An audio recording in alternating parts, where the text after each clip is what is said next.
এসছি খণ্ডগিরিতে। একটু আগে যে উদয়গিরি দেখলাম, খণ্ডগিরির ওই একই রকম জৈনদের গুহা। এটা তৈরি করেছিলেন কলিঙ্গরাজ খারবেল, তার আমলে তৈরি হয়েছিল। প্রধানত ওইটার সাথে এটার পার্থক্য, ওখানে স্লোপের মতো সিঁড়িটি, কিন্তু এখানে সিঁড়ির যেমন ধাপে ধাপে হয় সেরকম সিঁড়ি। জৈনরা তাদের ধর্মচর্চা করতেন, তাদের উপাসনা করতেন, পড়াশোনা করতেন, সেরকম গুহা এক জায়গায় 15টি এবং এখানে 18টি, এই খণ্ডগিরি উদয়গিরি মিলে। এখানে যে রাস্তা দেখা যাচ্ছে, ওই রাস্তার ওই পারে হচ্ছে উদয়গিরি আর এই পারেই হচ্ছে খণ্ডগিরি। টিকিট একবারই কাটতে হয়, 25 টাকা করে টিকিট। 25 টাকা টিকিটে উদয়গিরি এবং খণ্ডগিরি পুরোটাই দেখা যায়।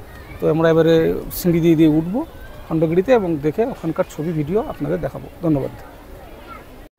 এই যে গুহার মধ্যে, প্রাকৃতিক গুহার মধ্যে কেটে কেটে আগে তৈরি করা হয়েছিল, অর্থাৎ পাথর কেটে গুহা তৈরি করা হয়েছিল।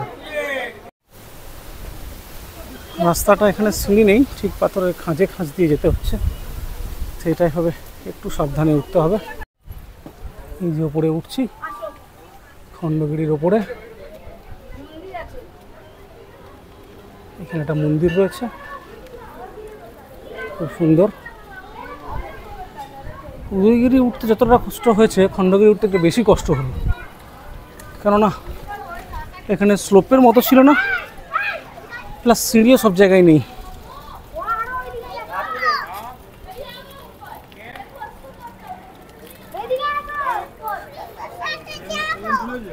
এখান থেকে শহরটা দারুণ লাগছে। এই যে নিচে ওই যে খণ্ডগিরি থেকে দেখা যাচ্ছে উদয়গিরি।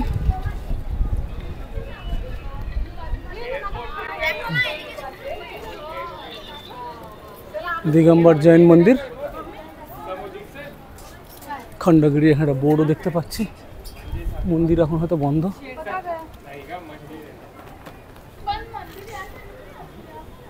এই যে বোর্ড, শ্রী দিগম্বর জৈন মন্দির